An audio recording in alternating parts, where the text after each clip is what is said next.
Mr. Shawn. How are you? Good, how are you? I'm very well, and I'm excited to talk with you today. Yeah, I'm also excited to talk with you today. So today we're going to be talking about your book, The Unforgettable Logan Foster. Indeed. And so can you start by telling us a bit more about yourself and the book? Sure. So I'll start with myself. I live in Massachusetts, but I have lived half my life in Massachusetts and half in Los Angeles, California, and nowhere in between. When I was young, when I was your age, um, both of my parents were writers. My mother was a television writer writing sitcoms, and my father had been a sports writer. So, of course, I wanted to be anything but a writer. I wanted to be an actor. I thought that if my parents both had the same kind of job, that it couldn't be that cool. So I Mhm. figured I should do something different. And I tried to be an actor for quite a while. But being an actor taught me a lot about writing, strangely enough, because any character I played or any character I wanted to play, I had to write the story of how they got where they were. Mhm. Yeah. And then later in life, when I came back to writing and I started writing um, television shows and I started writing advertising, which is my full-time job now. Um, all that work of being an actor and having to understand that every character had to kind of be the hero of the story the way they see the story became Mhm. kind of what made me want to write stories in general. And yeah, about 7 years ago, 8 years ago, I really started taking it seriously of trying to write a children's book, a book for young readers. And that became The Unforgettable Logan Foster. And The Unforgettable Logan Foster is a middle grade book about a 12-year-old orphan named Logan Foster, not a surprise, Mhm. um, who is on the autism spectrum. He also has a photographic or eidetic memory, Yeah. and he has pretty much decided that he probably will never get fostered again after six failed fosterings. But a nice couple named Gil and Margie, Mhm. uh, they uh, they come to him and they seem to want him to live with them, and they seem very nice, except they're hiding something. And what they are hiding, as it turns out, is that they are secretly superheroes. Superheroes. Yeah. Yeah. And then the fact that all superhero stories, all the Marvel movies and DC comics and Netflix series, all of those are real. They're just covering up the fact that there are superheroes in the world. Mhm. Well, I honestly, a lot of people find it silly, but honestly, all the myths in the world, just because they're real doesn't mean that they actually do anything, but they are real. Yeah, exactly. Yeah. And the stories that you see in the comic books and all that stuff, that isn't exactly what happens, but there are I do believe that there are people in the world that are essentially have superpowers. And when I visit schools, I talk about the fact that if you can do something that only a few people in the world can do, that's a superpower. Power. Yeah. So technically, Logan does have a superpower. He does. He does. And he has a superpower that and I know that you want to maybe talk about this later, so I don't want to jump ahead, but there was a reason I gave him the superpower of his memory. Yeah, well, let's talk about that. What was the reason? All right. When I was a school age kid, I had a bit of a photographic memory, not as good as Logan. I mean, Logan remembers everything he's ever seen, heard, experienced. I wasn't quite there, but I was really good in school because there were times then, like, where a teacher would ask us to do a reading and then would quiz us on it and, would say, does anybody remember the year that Columbus found the New World?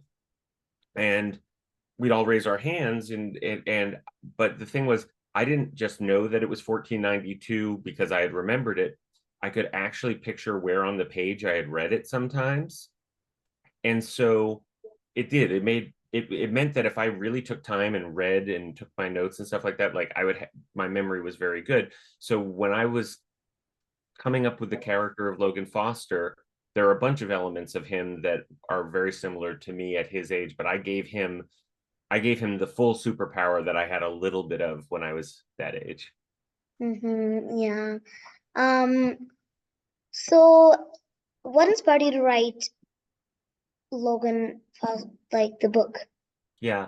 So around the time that I had a daughter who was just about to hit teenage years, and my son is 5 years young was 5 years younger at the time, and I would read to them at night. My daughter especially was old enough to read books on her own, but she still kind of let us read at night together, which was pretty much my favorite thing. And I do all the character voices. As I said, I wanted to be an actor. So I was reading all these great books and I was saying, I think I could do this. And I was noticing that there were a lot of wizards and there were a lot of spies and there were demigods and all this. I wasn't seeing a lot of superheroes that age. And when I was growing up, I mean, I was into a lot of different nerdy stuff like D&D and Magic the Gathering and all this other stuff, but I also was very into superheroes. Um, just I used to read comic books every time if I was homesick, my parents would go to the magazine store and come home with a stack of comic books and I just read them. So I had this idea, and it was not long after the movie The Incredibles came out. And I Mm-hmm. always thought that the idea of a superhero family was really interesting. Yeah. So at the same time, so I started getting this idea of like a book about a kid that it was in a superhero family. And then on the flip side, my best friend's son is on the autism spectrum. He was kind of like a nephew to me. We would spend every weekend together. We'd play we'd play Magic the Gathering, we'd play video games together. And I noticed that kids like him, they were in books. Like when I would read books to my kids, I'd see that kids like him might be in the books, but they didn't seem to get to be the hero of like a big adventure. And I said, I don't think that's right. So all of a sudden I got this idea of like where these two ideas smashed together, where what if a kid who's felt different his whole life on the autism spectrum, maybe doesn't have a family, suddenly became part of a superhero family where he suddenly is the quote unquote most normal person in the family Okay. just because he's the only one that isn't a superhero on the side. And that's where the ideas came together, and then the story grew from there. Yeah. Well, just like you, my brother is really, really into superheroes. Oh yes. Yeah. So, how'd you come up with the title?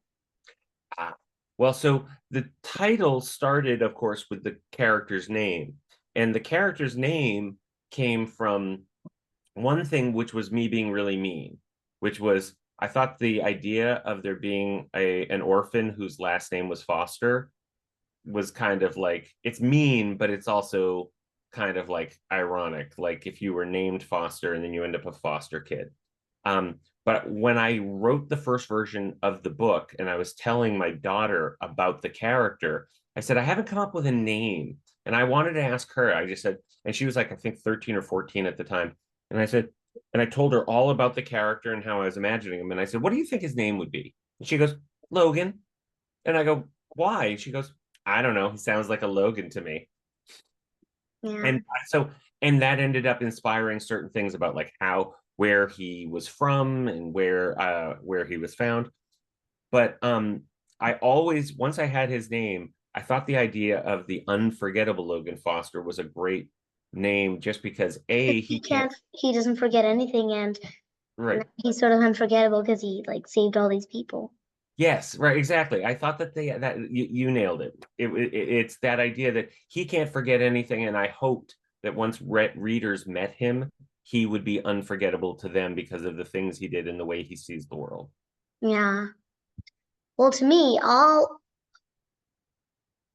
it's sort of like a photographic memory, but not really because it's just my passion of books coming in Hmm. because um I love the characters in every book, and Hmm. to me, all of them are unforgettable, Yes. which Well, takes that a lot of space in my head. no, but that also just means that you love books. I mean, I think that, but I also think that shows like the power of books is that if you write good characters, they stay with people, and people they belong to people. Like if you can imagine what Logan would say in a situation, then that means I've created a character that's real enough to you that you can put yourself in their shoes. And it sounds like you feel that way about a lot of the books you read. Yeah. Well, there are a lot of good authors out there, so Are there yeah. And thank goodness there are more better ones than not are so good authors. yes. Yeah. Yes, I would say most of the books that are out there are pretty wonderful. It's Yeah. hard to get a book out in the world, so the ones that get out there tend to be pretty good. Yeah.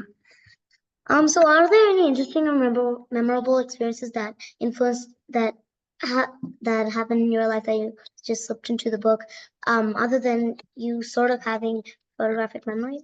Yeah. Well, I mentioned the thing about the comic books, and that they were kind of like they were my comfort read whenever I was sick growing up. So I wanted to pay some homage to that.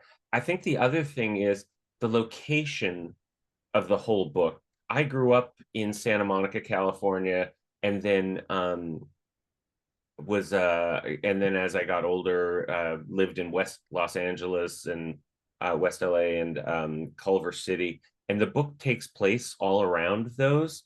Um, and I always thought that it was a cool place to set a book because it's a place that like there are just these little pockets of neighborhoods and they're all a little bit different, but also the fact that like you're only a couple of miles away from where they make movies and all these other things, and that's a Yeah, kind of a plot point in the book. pretty cool. Yeah, I mean, if you'd be living on a celebrity street and you see them like walking down the street and I if that, grew up I grew up on a street in Santa Monica where there was a very tall man who came and went from a house across the street. And my parents explained to me that that was an author named Michael Crichton who wrote Jurassic Park and a lot of other books, very big books.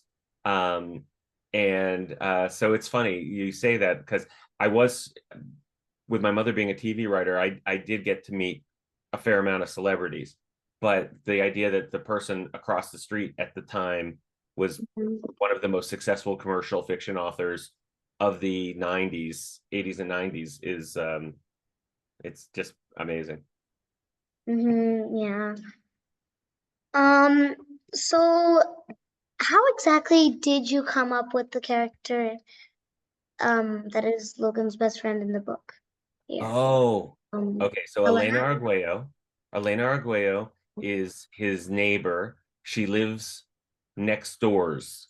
Yeah. That's not a mispronunciation. She literally lives in two houses, one on each side of his house, um, because her parents got divorced and they one bought the other house, and so now she can live in both houses at the same time. Yeah, so Logan only has one awesome neighbor. Yes, yes, he has one awesome neighbor on both sides. Um, but yeah, so uh, for for her, I wanted him, I have him growing up in an orphanage, which don't really exist anymore, at least in the United States, in the way that I've portrayed it, but it's fiction. Um, and I wanted him to have an older friend, especially because I had already decided that he would be a couple years ahead in school. Um, but I also wanted somebody that like accepted him for who he is from the minute he met her. And Mhm. she is tall. She's Latina and Black. She is athletic. Um, and she literally meets Logan, and instead of judging him or noticing that he's different and being like, oh, what's that Yeah. about? She expects everyone to be different.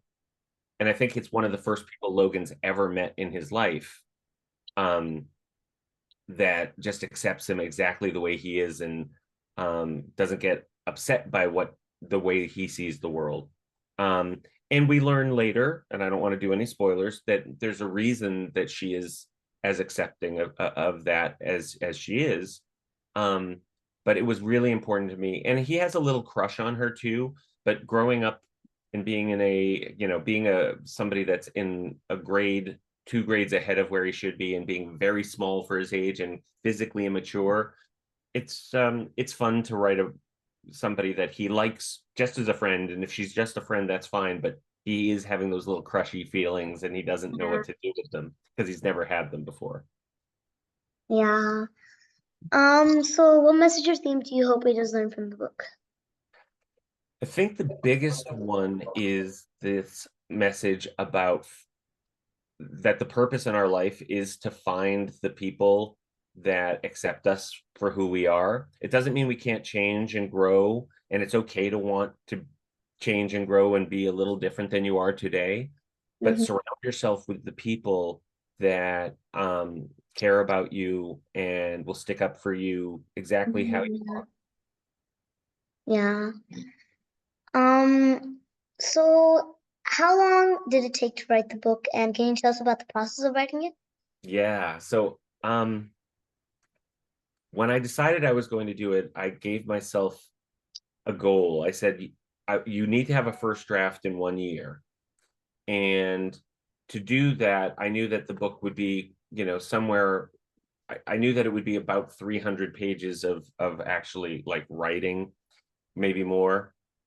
So I said, you have to write one new, after I'd written a pretty solid outline. I said, you have to write new page a day.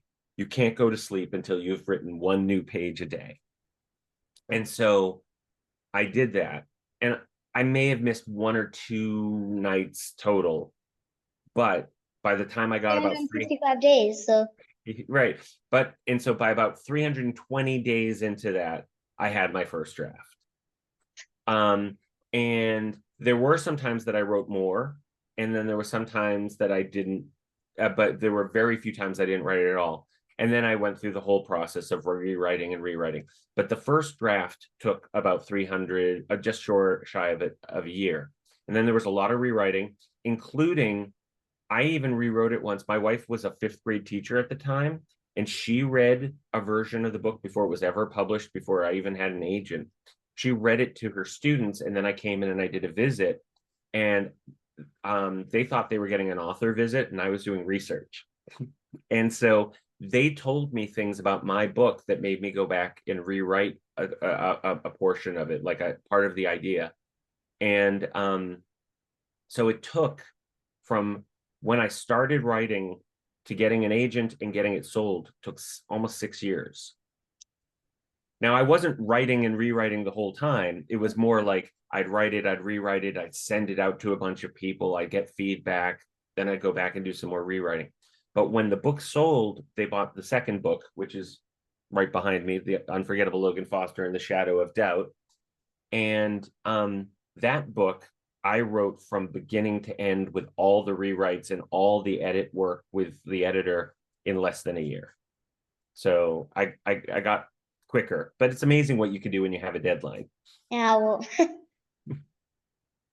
yeah, it is because there are a lot of authors who've told me how like when you have a deadline, you can't think of anything else but just write, write, write, write, write. Yeah. Yeah, I'm somebody that usually does best writing in short bursts, but yes, when I have a deadline, my ability to write in a burst, take a short break, and then write some more goes up. When I don't have a deadline, other things I write for a while, and then when I go to take that quick break, something else comes up and it slows me down. But when you know someone's waiting for it, it Yeah. goes quick. So if you could give one piece of advice to kids who want to become authors, what would it be?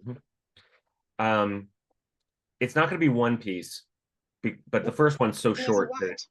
yeah. The first one is you need to read and write a lot.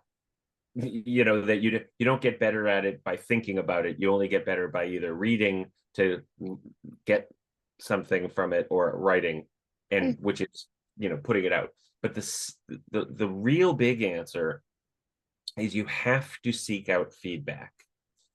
mm, Most people, and this isn't just writers in the world, fear feedback, right? Because oh, God bless you, yeah. because they fear that what they're going to hear is going to tell them that they're not good at what they're doing, or that their idea is stupid, or that no one's ever going to want to do, right? Like it's insecurity. The problem is if you as a writer are afraid of feedback, then you're going to think that everything you do is perfect, and you're going to be only look for people that will agree with you. And that's kind of hard. If you think of feedback as a gift, right? And it doesn't mean you have to, like, if somebody gives you feedback, if somebody tells you something about what you're You don't have writing, to think about it being worse. You just have to think about it being making your book better. yeah, exactly. Make it or different, because first of all, you just because somebody gives you a piece of feedback doesn't mean you have to do anything with it, right? If they say, "Oh, I think it would be more interesting if Logan was a 20-year-old buff guy," like, I don't have to do that. I just can hear it. I can say, "Well, why do you say that?" And I can decide. And I might take it, or I might not, or it might inspire me to think of things another way. But if you don't get feedback, if you don't seek out people that will give you feedback, and if you don't share your work can never get better than it is in your head. And nobody knows everything, and nobody has everybody else's perspective in their head. You can't. So that's my number one thing I tell to young people that want to be writers is, you're going to have to write, you're going to have to rewrite, and you're going to have to show it to someone, and you have to be open to the feedback you get. You don't have to do everything they say, but you have to be open to it. Yeah. If you could travel back in time and give one piece of advice to yourself, what would it be? Um, I think I would have started writing books earlier. I would have, I mean, I didn't start trying to write books until my kids, as I said, were, 9 and 14. Um, uh, I tried writing screenplays when I was younger, and then I've done a lot of different kinds of writing since then, articles, plays. I actually have a play for kids, in elementary and middle school called A Tale of Two Jacks, that is out in the world. And every now and again, I find out that a school is producing it and stuff like that. There And were a few Jacks. I think I've heard of that. yeah, well, it's a fun one. It's a fun story about two lands that are separated by a river, and one is a land of fairy tales, and one is mother the other one is more like nursery rhymes, and both sides think the other side are awful, but they don't realize they have a lot in common. Yeah, they have a lot in common. Yeah. I think So nursery rhymes are basically just fairy tales told in baby words and much shorter. and rhymes, right? Like, Mhm. it's just, yeah. But yeah, very often it is similar. Anyway, so I if I could give myself a piece of advice, I would go back and I would say, hey, start trying this earlier, because I just I hope I have a lot more years of getting to write books, but Yeah. um I enjoy it, so I wish I had started earlier. Mm-hmm. So what do you enjoy doing for fun other than reading or writing? Because if you're gonna be a writer, you're gonna have to enjoy it. Yeah. So I do enjoy writing, and I really enjoy visiting schools to talk about books and to talk about the things that kids face, and ways for kids to feel more like a hero in their own lives. But other things that I really enjoy, I go running a fair amount, at least when my old body will allow it, and golfing. And I also do enjoy travel when I can. So it's I play in an old man softball league, which is, I know it sounds funny, but it is exactly what it is. It's a bunch of guys 35 to 65 years old that get together once a week and swing bats and try not to get hurt.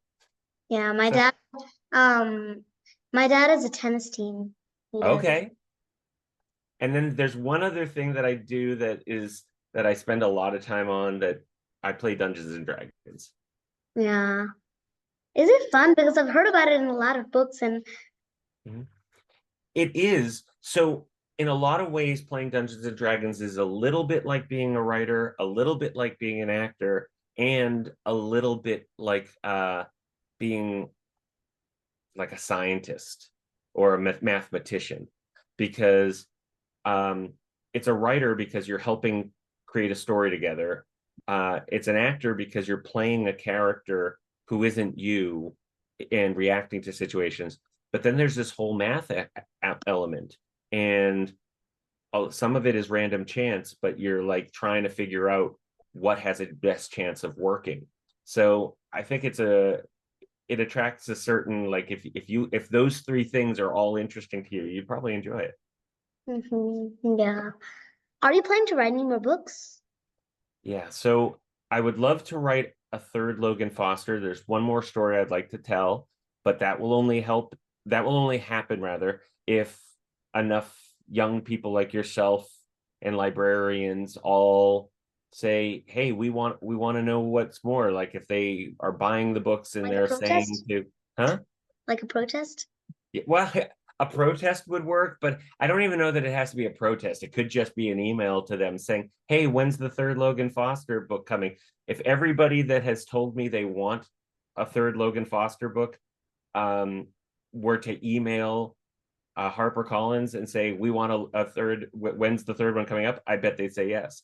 But until that happens, and in the meantime, I'm actually trying to sell a different book that is out there right now, trying to sell, but it's for older kids, and it deals with a bit of a more serious subject than superheroes. Um, and so we'll see if that one sells too. And then I'm always working on something else too. Yeah. So thank you so much for your time. I really enjoyed the interview today. Oh, my pleasure. I you'll have to, ping me when it's going to go up. But thank you so much, and it means a lot to me that you enjoyed the book so much. Yeah. And yeah, and if you get a chance to read the second one, I want to know what you think of that one too. Yeah. Well, The Shadow of Doubt Hmm. sounds super Yeah, cool. So I think I'm gonna read that. sounds I good. mean, the first book was awesome, so the second one may as well be too. Yeah, my son thinks that the second one is a better book than the first one. So, you know, different people like different ones, but yeah, I have a lot of faith that if you like the first one, you'll really like the second. All right. So thank you so much for your time, and Thank you. I'll see you later.